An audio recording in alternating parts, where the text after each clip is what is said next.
561 says, I think I agree with this too. The worst part of that impending doom statement today is the effect it has on people who are already suffering from mental illnesses brought on by the pandemic in response.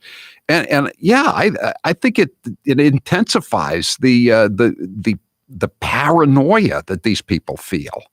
They do feel a sense of impending doom, even without someone who's, and this is going to be spread all over the news tonight. But is this good for Joe Biden? He owns this thing now. But Howie, can we play that cut again? Because there's something I noticed. I think she says, I'm going off book or off script or something. And then she proceeds to deliver a clearly pre-planned speech. It almost sounds like she's giving a graduation speech, the cadence in which she delivers this. Cut 22. I'm going to lose the script, and I'm going to reflect on the recurring feeling I have of impending doom. We have so much to look forward to, so much promise and potential of where we are, and so much reason for hope. But right now, I'm scared. Doesn't it sound like class of 2021? I never thought we'd get here, but here we are on graduation day. Yeah, but again, she planned it. But again, there is no graduation from this school. There is no paradise at the end of one's physical life. There are no 72 virgins. There's no heaven. There's not even a peaceful life, here on this planet. It's just fear. They have nothing to sell but fear itself. She also says there's so much promise and potential. Potential? I love the potential. Potential. She's a real physician too. She's not a Dr. Jill. She's a real physician. I believe. So much promise and potential. It's whatever Biden's got. It's a virus. It's infectious.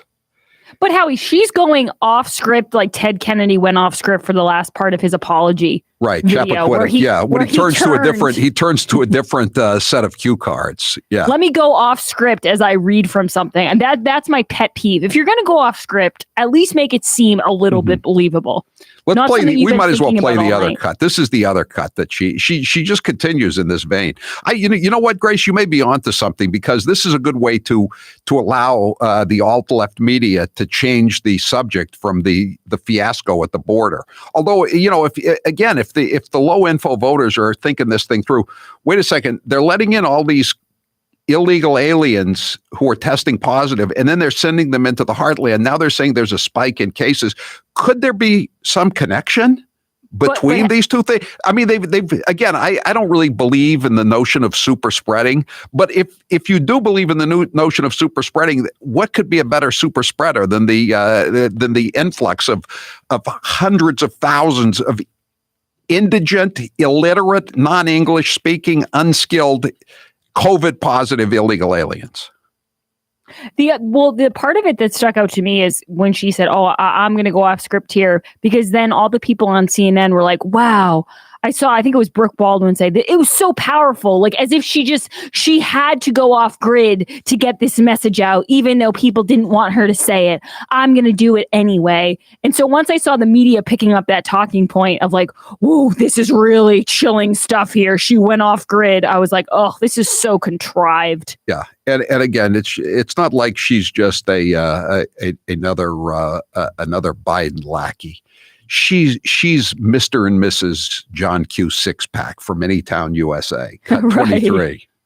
But as a wife, as a mother, as a daughter, to ask you to just please hold on a little while longer. I so badly want to be done. I know you all so badly want to be done. We are just almost there, but not quite yet. Just 15 more days to flatten the curve. That's all we need. I didn't think we were allowed to use all of those descriptors. Wife, mother, daughter. Those sound like... She's not an elected member of Congress. She's okay. Oh, got it.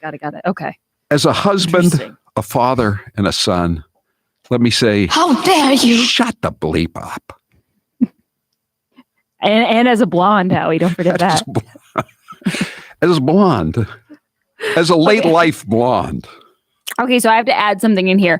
I have the Andrew Cuomo story, Howie, about the 10th accuser. Oh, good. It finally broke? Yes, and I'm gonna just read through this. It's probably gonna be my only story today because it's pretty unbelievable, Howie. I think you're really gonna. This one is nuts. I mean, all of them are very weird, but this one's really weird. This is and again, people are asking, is this stuff new like the Biden cuts? Yes, they're new cuts, and this latest accuser that Grace is about to read you, this is new stuff too. Yes, this is new. But before I get to that, I want to let everyone know that Grace's News is brought to you by HelloFresh. Get simple recipes in fresh, pre-portioned ingredients delivered to your door contact-free with HelloFresh. For a limited time, go to HelloFresh.com and use code Howie12 for 12 free meals, including free shipping from America's #1 meal kit. That's code Howie12 for 12 free meals at HelloFresh.com. New Andrew Cuomo accuser Sherryville speaks out alongside Gloria Allred. Sherryville alleges that Governor Andrew Cuomo grabbed her face and kissed her without her consent outside her home. You know why he was there?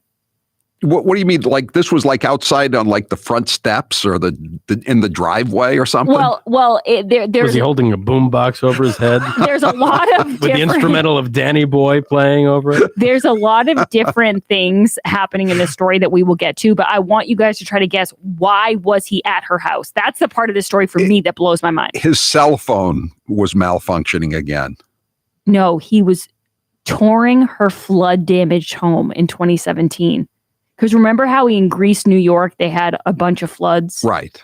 No, I do remember now. This woman's house flooded, and her and the help that she received was getting kissed in front of her family by Andrew Cuomo. Man, first she started out needing disaster relief, and after he visited her, she needed post-traumatic stress disorder relief. Exactly. Okay. A woman described in detail Monday on how Governor Andrew Cuomo grabbed her face, manhandled her, and forcibly kissed her while touring her flood-damaged home in 2017, saying he did so in a highly sexual manner. The whole thing was so strange and inappropriate and still makes me nervous and afraid because of his power and position, said Sherryville, a 55-year-old married mother of 3, as she spoke out alongside lawyer Gloria Allred. The alleged encounter occurred in May 2017 while Cuomo was touring Greece, New York, which had recently been ravaged by floods. Okay, here's another quote. Ville, whose property was among those damaged, invited Cuomo into her home and expressed dismay at its condition. That's when the governor looked at me and approached me, took my hand and pulled me to him. He leaned down over me and kissed my cheek. I was holding my small dog in my arms, and I thought he was going to pet my dog. But instead, he went to squeeze between the dog and kiss me on the other cheek in what I felt was a highly sexual manner. Cuomo tried to explain. He doesn't know much about dogs either, does he? Not to mention women. I don't care how small the dog is. You can't be squeezing a dog. You can't be squeezing anybody. Anything. No, I don't think he squeezed the dog. He tried to squeeze in between the dog. But either way, you shouldn't be getting, your face in a dog's face, especially when they're protecting their owner from your creepy kisses. Cuomo tried to explain the inappropriate contact as a cultural norm. He said, see, in the mafia, this is what we do. He said, that's what Italians do. Didn't you ever see Goodfellas? He thinks he's a made guy. They invited Joe Pesci to be a made guy, and then they whacked him 2 in the hat. I felt shocked. I didn't whack Sherry 2 in the hat. I gave it 2 Cuomo, kisses. Why don't you go get your shine box? I felt shocked and didn't understand what had just happened, said Bill, but I knew I felt embarrassed and weird about the kissing. I am Italian, and in my family members kiss. Strangers do not kiss. On his way out, Cuomo stopped. He turned to me and said, "You are beautiful," according to Bill. That made me feel even more uncomfortable, said Bill. You was beautiful. Cuomo again allegedly grabbed Ville's face and kissed her on the cheek outside the home in front of Ville's son, who was recording the governor's visit and caught an image of the contact. I felt like I was being manhandled, especially because he was holding my face and he was kissing my face again. The guy thinks he's Sinatra. I mean, really this isn't, this isn't at a wedding where everybody's had 5 glasses of champagne. This woman's been flooded. She's got major life problems she's dealing with. And the only thing the guy could do is grab a feel. I know. I can't even tell you, Howie. I just feel for this woman so much because it's like when your house gets flooded, it's like anything else. Oh, Like, it's when you horrible. It's horrible. just, it's such a pain, and it's so sad, and it's so depressing. And then to have this guy come in, you're like, okay, cool, maybe I'll get some help. And then he starts giving you wet, sloppy kisses on both your cheeks. I would be like, ugh, what did I do to deserve this? By the way, all I can think about every time he meets people and does the kissing is, who was the original host of Family Feud? The guy who would kiss all the girls who would come on the show.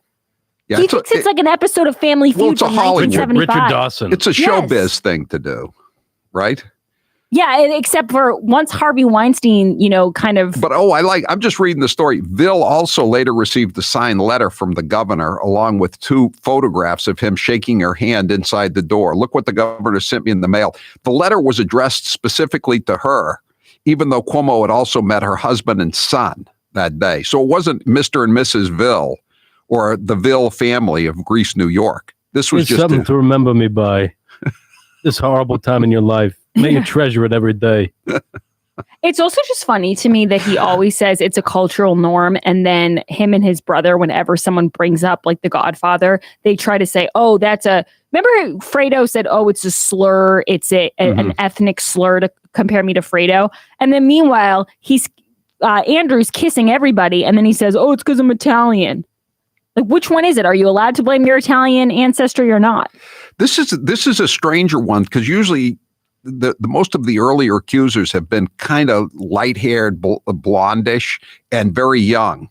This woman got darker hair, and she's 55 years old. He doesn't discriminate, apparently. But This is the same time he was living with that celebrity cook, right? Sandra Lee. Yeah. Sandra Lee, I used to watch her programming. You know what, Howie? She does the type of cooking that you would like, because she'll make a dessert and it's called half homemade. So she'll buy like the Oreos at the store and then just put a dollop of ice cream on it. And that's like her recipe. So was this number 9 or number 10? Number 10. So he already was. He had already done. So he's done. Elliot Spitzer's name was client number 9.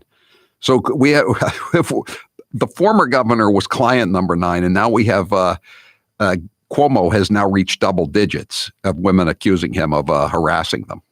Yeah, and I just have to say, I know you're going to talk about it, and I talked about it on my show, but the Danny Boy situation, I can't get that out of my head. I find that to be so incredibly strange. Someone asking you to sing for them is weird anyway, but Danny Boy? Like it's at a funeral or something? Yeah. He's got some weird kicks, man. Yeah, I don't know. It's not one of my favorite Irish songs, I'll tell you that. I don't get it. I don't either. I can't get into the head of this guy. He's too strange. What's ahead of that one for you? Christmas in Killarney? What? My best one? Yeah. No, I told you I like How Are Things in Glockamora. I like the Wild Colonial Boy. I like Dear Old Donegal, about the guy who goes to America. Hey, how about If You're Irish, Come Into the Parlor's not a bad one either. Right. What about you? What about you, Grace? Honestly, I don't really know that many of them. If you're Irish, come into the parlor. How about H-A-R-R-I? G-A and spells Hannigan. Proud of all the Irish blood that's in me. A difference a man can say a word again me. Okay. Oh. You just hit the jackpot. I have this amazing all-natural product that you need to try. Balance 7 is your one-stop shopping to help you increase your energy levels in indigestion, heartburn, and arthritis, and so much more. Aid in digestion, heartburn, arthritis, and so much more. Check out balance7.com and learn why balancing your body is so important for the performance of your immune system. You've heard this promise from other products, but Balance 7 really does what it says it will do. Simply drink a total of 3 ounces a day, and within 72 hours, most people begin to have more energy, greater clarity of thought, and just feel healthier overall. It's true. Order your 1-month supply at balance7.com. Use code word HowieFree to save $10 and get free shipping. Be one of the first 50 to purchase Balance 7, and you'll receive Smooth Skin, an exfoliant and deep cleansing skin conditioner, valued at $13.99 for free. If you haven't hit the jackpot before, today is your lucky day. Order now and receive $10 off a 30-day supply, free shipping, and a chance to receive smooth skin conditioner at no charge whatsoever, all by using my code word Howie Free. That's Howie Free. I'm Howie Carr. The Howie Carr Show. This